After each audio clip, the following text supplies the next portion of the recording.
पैसे? किस बात के पैसे पापा जी? आपका दिमाग खराब हो गया है क्या? रकीब, ये किस तरह से बात कर रही हो तुम पापा से? तुम्हारे पापा पैसे मांग रहे हैं। हाँ तो दे दो। अरे पूछ तो लो किस बात के पैसे मांग रहे हैं। किस बात के पैसे मांग रहे हैं पापा? बेटा मैं इस बात के पैसे मांग रहा हूँ, जब से तू पैदा हुआ है, पैदा होने के बाद परवरिश से लेकर तेरे पढ़ाई लिखाई और शादी तक का खर्चा, इस बात के पैसे। पापा जी कैसी बातें कर रहे हैं आप? कौन सा बाप अपने बच्चे को पैदा करने का, पालने पोसने का पैसे मांगता है? और दुनिया के आप कोई अलग बाप नहीं है। दुनिया का हर माँ बाप अपने बच्चों के लिए यही करता है। मेरे पापा भी है, मेरी भी माँ है, मेरे लिए किए तो क्या पैसे मांगते हैं वो? मुझे समझ नहीं आ रही कि प्रॉब्लम क्या है। रहने दो रति, इन बातों का ना कोई फायदा नहीं है। वैसे भी आजकल पापा का बर्ताव मुझे कुछ ठीक नहीं लग रहा। पापा मुझे नहीं मालूम कि आप किसकी बातों में आए हो, किसने आपको बहकाया है, और मैं ये जानना भी नहीं चाहता क्योंकि मेरे पास वक्त नहीं है। पैसे चाहिए ना आपको, ठीक है, बताइए कितने पैसे चाहिए आपको? मेरी परवरिश में कितने पैसे लगे हैं आपके? आपका जो भी मेरे ऊपर कर्जा है ना, वो सारा कर्जा उतार दूंगा मैं। बताइए कितना कर्जा है आपका मेरे ऊपर?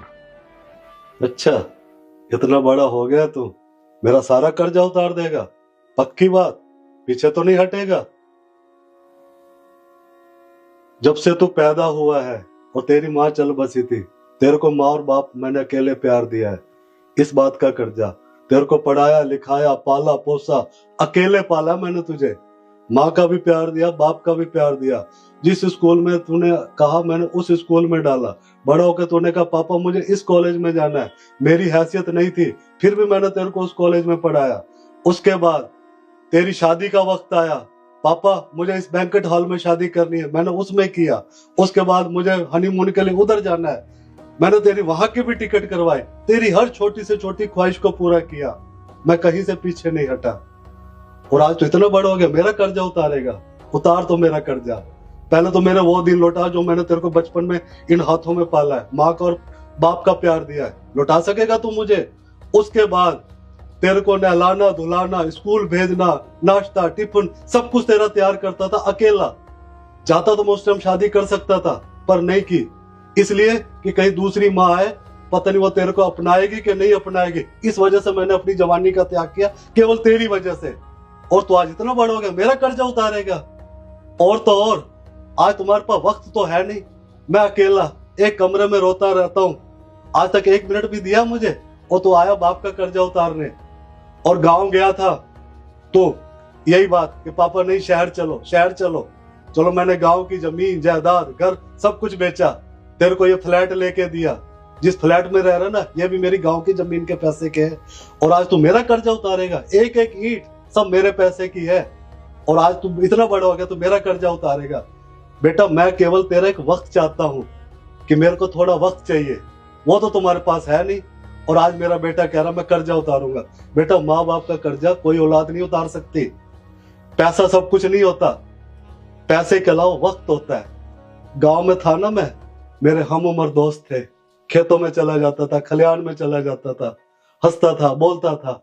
और यहाँ के एक कमरे में पड़ा रहता हूँ, घुट घुट के रोता हूं मैं। मेरा कौन सुनने वाला मेरा दर्द? और पोते पोती को भी तुमने हॉस्टल में डाल दिया, किससे बातें करूं मैं? एक मैं चलती फिरती लाश बन के रह गया हूं। और मेरा बेटा आज बहू कहते हैं कि कर्जा उतार देंगे। बेटा कोई भी औलाद माँ बाप का कर्जा नहीं उतार सकती। एक तुम्हारे पास 2 मिनट तो मेरे लिए है नहीं। मुझे वक्त चाहिए बेटा, और कुछ नहीं चाहिए। बोलो कब लास्ट बैठे थे मेरे पास? बोल बहू कब बैठी थी लास्ट मेरे पास? बस खाली 2 रोटी दे देना, कपड़े धो के दे देना, बस। पापा जी सुबह उठे नमस्ते, ठीक है जी पापा क्या खाओगे, बस। इसके अलावा कभी सुना मैं कैसे जीता हूं? मेरे अंदर के क्या अरमान है?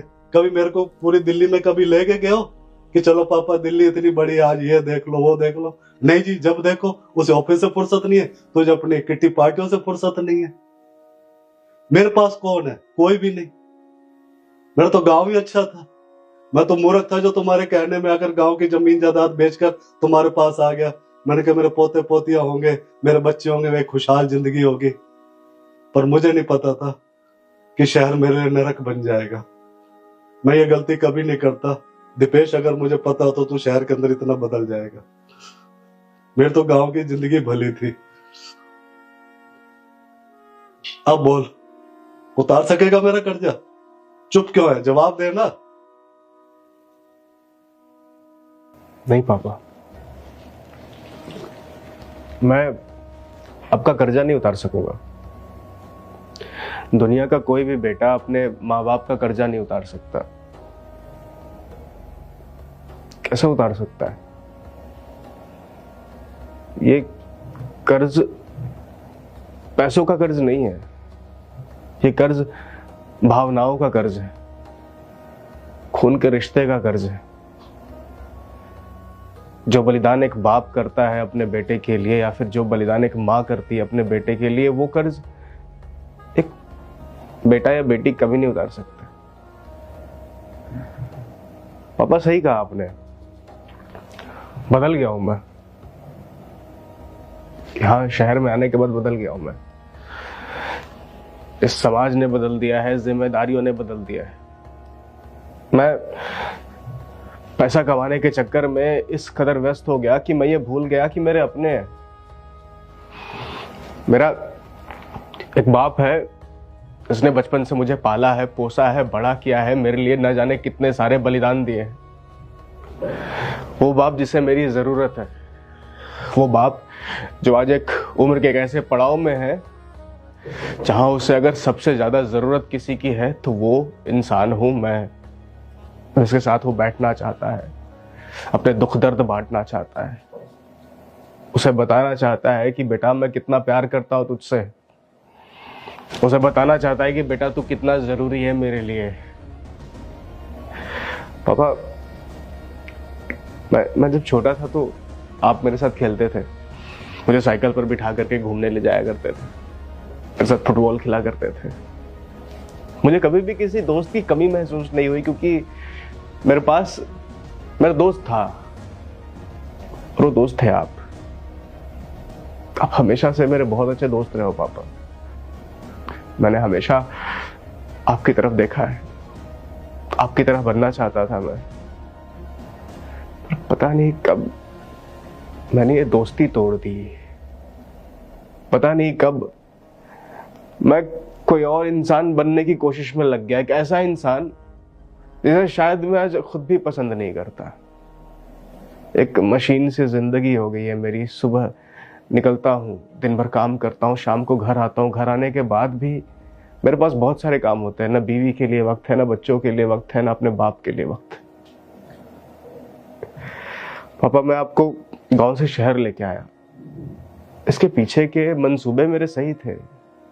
मैं चाहता था कि आप हमारे साथ वक्त बिताएंगे, हमारे साथ रहेंगे, आपको अच्छा महसूस होगा, आपको अकेलापन महसूस नहीं होगा। पर देखिए ना, आपको सबसे ज्यादा अकेलापन तो अभी ही महसूस हो रहा है। आप वहां अकेले थे, अकेले होने के बावजूद भी आप अकेले नहीं थे, पर यहाँ सबके होने के बावजूद भी आप अकेले हैं। और इसकी वजह सिर्फ और सिर्फ मैं हूं। पापा, मैं आपसे कान पकड़कर माफी मांगता हूं, मुझे माफ कर दीजिए। मुझे अपनी गलतियों का एहसास है। मैं आपसे वादा करता हूं कि आज के बाद मैं आपको वक्त दूंगा और कभी भी अकेला महसूस नहीं होने दूंगा। और जिस तरह का इंसान मैं बन चुका हूं, उस इंसान को बदलने की पूरी कोशिश करूंगा। अभी फिलहाल के लिए मैं आपसे माफी के अलावा कुछ नहीं मांग सकता, और मुझे पता है कि मेरे पापा मुझे माफ कर देंगे। और ये सिर्फ वादा मैं नहीं, बल्कि रति और मैं दोनों मिलकर आपसे वादा करते हैं कि आज के बाद आपको कभी भी अकेलापन महसूस नहीं होगा। हम हमेशा आपके साथ रहेंगे, आपसे बातें करेंगे और आपको वही प्यार देने की कोशिश करेंगे जो प्यार आप हमें देते हैं, बचपन से देते आए हैं। बस पापा, मैं हाथ जोड़कर माफी मांग रहा हूँ आपसे, मुझे माफ कर दीजिए। नहीं बेटा, माफी मांगने की जरूरत नहीं है। नहीं पापा जी, हमसे बहुत बड़ी गलती हो गई। हमें पता है आप हमें माफ़ कर देंगे, माँ बाप होते ही ऐसे हैं, बच्चों की बड़ी से बड़ी गलती को माफ़ कर देते हैं। लेकिन हमने जो की ये गलती नहीं है। जब आप यहाँ नहीं थे तो हम दोनों बोलते थे कि पापा यहाँ रहते तो कितना अच्छा रहता, और जब आज आप हमारे साथ हैं तो हमें आपकी कदर नहीं है। हम दोनों इतने बिजी हैं अपनी लाइफ में कि आपको टाइम नहीं दे पा रहे हैं। एक घर में इतने सारे लोग हैं लेकिन फिर भी आप अकेले हैं। ये बहुत दुख की बात है हमारे लिए कि हमारे पिता हमारे रहते हुए अकेले महसूस कर रहे हैं, वो अकेला फील कर रहे हैं।